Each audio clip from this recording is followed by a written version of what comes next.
Let's talk about computed tomography, or as pretty much everyone calls it, the CT scan. It is, without a doubt, one of the most powerful tools in a doctor's toolbox. It gives them a kind of superpower, the ability to see inside our bodies with just incredible detail. But how does it actually do that? How does it work?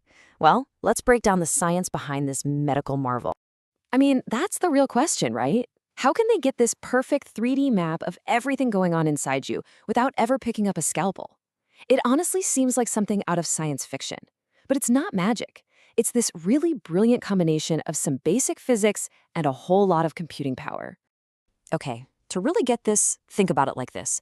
Imagine you have a box of chocolates and you shine a flashlight on it to see its shadow on the wall. That shadow, that's basically a standard X-ray. It's a flat, 2D image where all the chocolates are just jumbled on top of each other. You can't really tell what's what.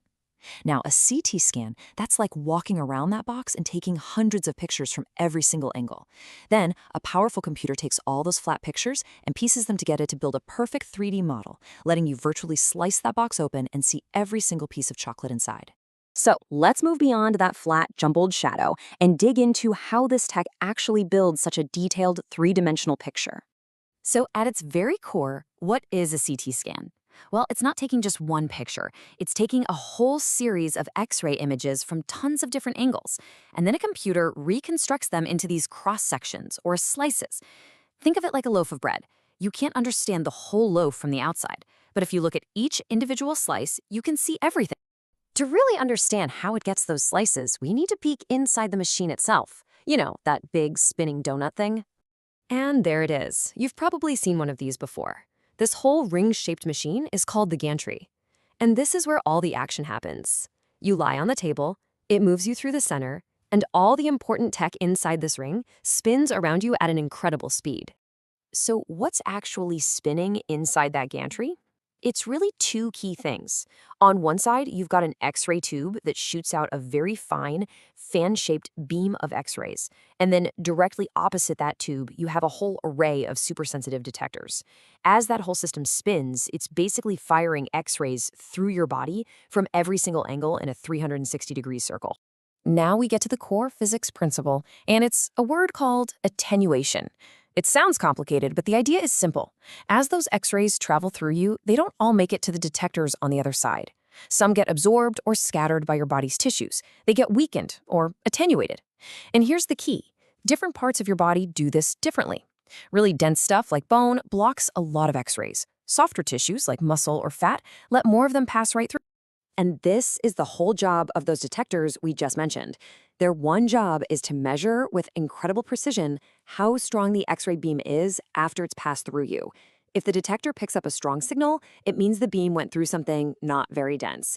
If it gets a weak signal, it means the beam hit something really dense, like bone. All of this data gets converted into millions of tiny electrical signals and is zapped over to a super powerful computer.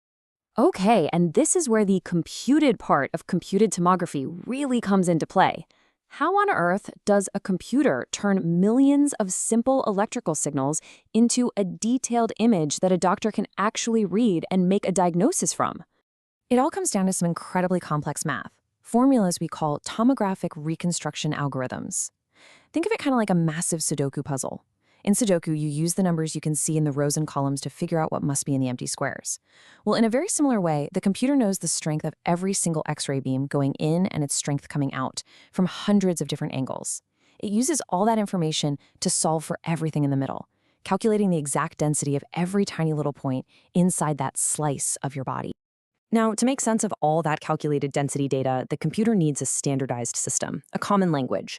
And that language is called the Hounsfield scale, named after one of the absolute pioneers of the CT scanner. It basically assigns a number, a Hounsfield unit, to every single pixel in the image based on its density. And this table just lays it out so clearly. The scale uses pure water as its 0 point, its baseline, and that shows up as a neutral gray. Anything less dense than water, like the air in your lungs, gets a big negative number and shows up as pitch black. And anything denser than water, especially something like dense bone, gets a high positive number and appears brilliant white. It's this scale that translates the physics into a picture that makes sense. So the early CT scanners were absolutely revolutionary, but they were also incredibly slow. I mean, painstakingly slow. So let's look at the key breakthroughs that took CT scanning from a slow process to the lightning-fast procedure we have today. The original way of doing things was this step and shoot method. The table would move you into place, stop, the gantry would do one full spin to get one slice, then the table would move you a little bit more, stop, and scan again. You get the idea. It took forever. The big breakthrough was spiral, or helical CT. With this, the table moves you smoothly and continuously through the gantry while it's spinning nonstop, and that speed, that's a total game changer. For someone in the ER, it means finding internal bleeding in seconds. For a little kid who can't hold their breath for long, it means getting a much clearer picture without any motion blur. So you might be thinking, how can a machine spin around that fast, over and over again, without getting all of its power cords and data cables twisted into a hopeless knot? The answer is this absolutely brilliant piece of engineering called slip ring technology. It basically uses a system of brushes and rings to transmit power and data wirelessly, which allows that gantry to just spin and spin continuously, enabling the incredible speed of modern scanners. Another massive leap forward is happening right now in the detectors themselves. You see, traditional detectors have this two-step process where they convert X-rays to light and then light to an electrical signal. That extra step can create electronic noise, which makes the image a little less sharp. The next generation is something called photon counting detectors. They do a direct one-step conversion from the X-ray right to electricity, and by eliminating that middle step, they eliminate the noise. For a doctor, that means a higher resolution, crisper image, which could mean spotting a tiny tumor or a hairline fracture much, much earlier. So we've got faster hardware and way better detectors. But the evolution of this tech, it doesn't stop there. It's not just about the physical machine anymore. It's also about making the entire process smarter, while also being really clear about the risks and rewards of using such a powerful tool. Artificial intelligence is now playing a huge part. You have AI systems that can look at a scan and automatically send a complex brain scan to the neuroradiologist on call. They can learn how each individual doctor likes their images displayed, saving precious time.